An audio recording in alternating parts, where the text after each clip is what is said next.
महामस्तकाभिषेक महोत्सव की जय। परम पूज्य गणिनी प्रमुख आरिका ज्ञानमती माता जी की जय। श्री सिद्ध क्षेत्र मांगी तुंगी प्रसिद्धा, वंदे गिरिमां सबुवि प्रसिद्धा। तीर्थंकरः प्रथम एव विराजतेऽत्र, तं नाभिनन्दन जिनं प्रणमामि नित्यं। तं नाभिनन्दन जिनं प्रणमामि नित्यं। बंधुओं, सिद्ध क्षेत्र मांगी तुंगी जो सारे संसार के अंदर आज प्रसिद्धि को प्राप्त हो रहा है, उसका कारण है तीर्थादिनाथ प्रथम तीर्थंकर भगवान ऋषभदेव की सबसे बड़ी प्रतिमा का निर्माण होना। पत्थर जो कि पहाड़ से ही तराशा गया, पहाड़ के पत्थर में ही 121 फुट की प्रतिमा निर्मित की गई। ऐसे ऋषभगिरी नाम को सार्थक करने वाले मांगी तुंगी के उस पर्वत को भावपूर्वक वंदना की गई, जो आज सारे संसार के अंदर प्रसिद्ध हो रहा है और जहाँ प्रथम तीर्थंकर भगवान ऋषभदेव पूर्वमुखी विराजमान हैं। ऐसे उन नाभिनंदन भगवान जिनेन्द्र ऋषभदेव भगवान को, आदिनाथ भगवान को नमन किया है छोटे से स्तोत्र के अंदर। ऋषभदेव जिनके निमित्त से इस कर्म भूमि का जीवन हम सब जी रहे हैं और जिन्होंने राजाओं को राजनीति सिखाई, जिन्होंने प्रजा को कर्म भूमि का जीवन जीने की कला सिखाई, जिन्होंने नारी शिक्षा का सूत्रपात किया, अपनी पुत्रियां ब्राह्मी और सुंदरी को सभी विद्या और कलाओं में निपुण करके नारी शिक्षा के उद्घोषक बने। आज कहा जाता है कि नारी की शिक्षा का युग आया है। नारी शिक्षा का युग तो भगवान ऋषभदेव के काल से ही था। मध्यकाल में ऐसा हुआ है कि नारियों को पढ़ाने का और आगे शिक्षा प्राप्त करने का अधिकार जो नहीं दिया गया, लेकिन भगवान ऋषभदेव की पुत्रियों का इतिहास एकदम साक्षात उदाहरण है कि ब्राह्मी और सुंदरी ने सर्व विद्या कलाओं में निपुणता प्राप्त की। पुनः अपनी विद्या कला का उपयोग उन्होंने जैनेश्वरी आरिका दीक्षा को धारण करके किया। तो ऐसे ही तमाम गुणों से परिपूर्ण और आदि ब्रह्मा के रूप में जाने जाने वाले भगवान ऋषभदेव की प्रतिमा का महामस्तकाभिषेक चल रहा है।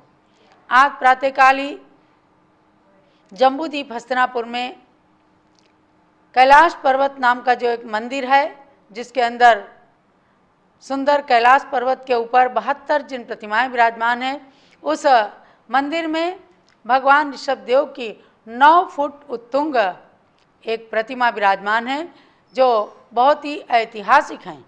मांगी तुंगी की प्रतिमा का तो आप लोग खूब नाम सुन ही रहे हैं, उनके दर्शन कर ही रहे हैं, लेकिन मैं आपको इसके पीछे छिपा इतिहास बताऊं कि जब पूज्य माता जी हस्तिनापुर में ही थीं, तमाम मीटिंगें जाकर के स्वामी जी मांगी तुंगी में करते थे। इंजीनियर, आर्किटेक्ट, वास्तुशास्त्री, भूगर्भ शास्त्री आदि के साथ में करते थे। और जब शिला निकल करके आई 300 फुट की शिला में 20 फुट की शिला, जिसके अंदर 121 फुट के भगवान विराजमान हुए हैं, वो धरती की सतह से 3600 फीट ऊंचाई पर वह पर्वत है। मांगी पर्वत के ठीक नीचे वह ऋषभगिरी पर्वत है और उस पर्वत में, अब पर्वत के पाषाण खंड में मूर्ति के निर्माण के लिए हस्तिनापुर में ही बहुत बड़ा एक शिल्प प्रारंभ किया गया। अर्थात पूज्य गणनी ज्ञानमती माता जी ने वसुनंदी प्रतिष्ठा पाठ नाम के एक प्रतिष्ठा ग्रंथ से, प्रतिष्ठा ग्रंथ के अंदर से जो संस्कृत भाषा में था मूर्ति शिल्प कला, 9 ताल 10 ताल प्रमाण बनने वाली मूर्ति के माप के अनुसार एक बहुत बड़ा यहाँ पर कपड़ा बिछाया गया, जो कि 120 फुट लंबा कपड़ा था। उसके अंदर पूरा ग्राफ खींचा गया कि कितने फुट की आँखें, कितने फुट का चेहरा, कितने फुट का के कान, नाक और सब चीज़ें, कैसे बाल होने चाहिए और कितना बड़ा पेट होना चाहिए, कितने बड़े पैर होने चाहिए, कितना बड़ा पंजा होना चाहिए। इन सब चीज़ों के माप के साथ में जब कपड़ा तैयार किया गया, उसके बाद जयपुर के अंदर, बल्कि मकराना के अंदर मूलचंद रामचंद नाठा की फर्म से एक प्रतिमा 9 फुट की मकराना पत्थर की बनवाई गई और वह प्रतिमा कर्मभूमि तपोभूमि में, जहाँ से कार्य का शुभारंभ हुआ और जहाँ से सारी आर्थिक उपलब्धियाँ करा करके और स्वामी जी ने मूर्ति निर्माण के लिए मांगी तुंगी के शिल्पकारों के लिए भेजा। ऐसे उस स्थान पर बहुत सुंदर 9 फुट की प्रतिमा है और उनके सांगो पांग वो प्रतिमा बनवाई गई। उससे 12 गुना सब चीज़ें नाप करके और पूरा माप वहाँ इंजीनियर CR पाटिल को दिया गया। उसके नाप के अनुसार नाठा फर्म ने पूरी मूर्ति का निर्माण कराया। तो आज पूज्य माता जी ने उस प्रतिमा का अभिषेक करवाया और अभिषेक देखने में आप देख रहे हैं कितनी सुंदर प्रतिमा, जिसके जो समझो कि मांगी तुंगी के भगवान की प्रतिकृति हैं, यानी पहले इनका निर्माण हुआ, उसके बाद मांगी तुंगी के पाषाण खंड में भगवान का 108 फुट के भगवान का निर्माण हुआ है। ऐसे उन भगवान का अभिषेक देख करके गदगद हो गई पूज्य माता जी और सुखद अनुभूति की। और हम सब लोगों ने उन्हीं भगवान के प्रतिनिधि मान करके इन भगवान को भी खूब नमन किया, अभिषेक देखा, अपनी आत्मा को पवित्र किया। यहाँ पर जो सिद्ध चक्र विधान कर रहे भक्तगण हैं, आनंद प्रकाश जी के सुपुत्र मदन जी, प्रवीण जी, प्रदीप जी और हमारे राकेश जी जो संस्थान के मंत्री हैं, मेरठ से आए, सब लोगों ने मिल करके भगवान का अभिषेक किया और उन भगवान का अभिषेक आप भी देख रहे हैं। इसके साथ में इसी जम्बूद्वीप के परिसर में, जम्बूद्वीप तीर्थ का बहुत बड़ा परिसर है, लगभग 50 एकड़ का पूरा परिसर है। इस परिसर के अंदर एक सुंदर सी ऋषभगिरी मांगी तुंगी की प्रतिकृति बनाई गई है, अभी निर्मित हो रही है, उसका कार्य पूरा होने वाला है। हम शीघ्र ही उसका दर्शन भी आपको कराएंगे। और उस ऋषभगिरी की प्रतिकृति पहाड़ी के ऊपर मांगी तुंगी के उन्हीं भगवान ऋषभदेव के पाषाण खंड हुए पाषाण से ही जो मूर्ति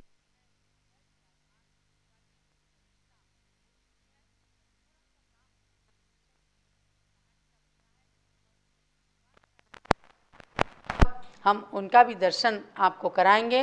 वह पुण्यात्मा जीव हैं श्रीमती आरती जैन, धर्मपत्नी प्रकाश चंद जी जैन, प्रयागराज जो शीशे वाला परिवार कहा जाता है, बहुत ही पुण्यात्मा महिला हैं, जिन्होंने अपनी अर्धांजलि अर्पित करके ये भावना व्यक्त की कि पूज्य माता जी ऋषभगिरी को याद करती हैं, उन भगवान को निरंतर स्मरण करती हैं। तो हस्तिनापुर में भी बैठकर ऋषभगिरी की प्रतिकृति का दर्शन करें और उन भगवान की बार बार दर्शन करके और मांगी तुंगी का स्मरण करती रहें। इस भावना से इस परिसर के अंदर ऋषभगिरी तीर्थ का भी निर्माण किया गया है।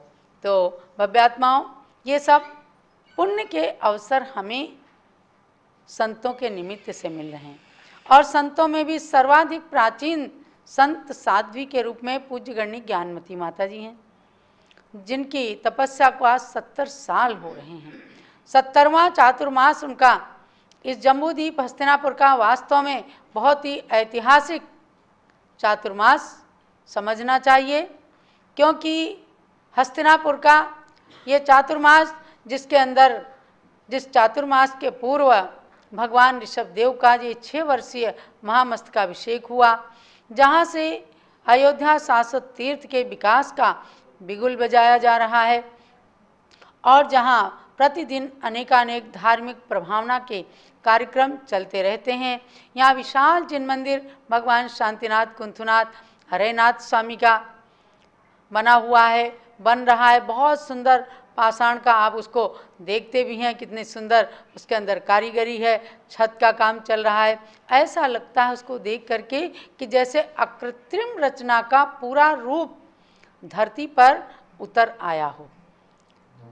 मालाएं और धूप घट, मंगल घट और न जाने क्या क्या चीज़ें, अष्ट प्रातिहार, अष्ट मंगल द्रव्य और चक्रवर्ती की सेना, चक्रवर्ती का चक्र रत्न, सब कुछ, कोई भी चीज़ बची नहीं है। 9 निधियाँ, 14 रत्न, चक्रवर्ती की सेना, सब कुछ उस मंदिर के अंदर और बाहर उत्कीर्ण करा करके वह मंदिर स्वामी जी ने है कि जिसके अंदर 4 लोग बैठ करके भगवान शांतिनाथ कुंथुनाथ हरेनाथ के मस्तकाभिषेक को देख सकते हैं। बड़े मंडल विधानों के आयोजन उसमें कर सकते हैं। बहुत बड़ा कोई प्रभावना का कार्यक्रम, प्रवचन आदि के कार्यक्रम संपन्न हो सकते हैं। ऐसे विशाल जम्बूद्वीप तीर्थ परिसर के अंदर एक प्राकृतिक सौंदर्य का वातावरण छाया रहता है और जो भी लोग आते हैं तो जम्बूद्वीप को मानव निर्मित स्वर्ग, आज इतनी सुंदर पूजा सबने की है, 32 अर्घ्य की पूजा, क्योंकि 8 दिन का पूरा विधान है और 8, 16, 32, 64 इस तरह संपूर्ण अर्घ्य 13 तारीख तक चलेंगे। बीच में 12 तारीख को आषाढ़ शुक्ला चतुर्दशी को वर्षा योग स्थापना का दिवस आएगा, तो उस दिन 512 अर्घ्य रहेंगे।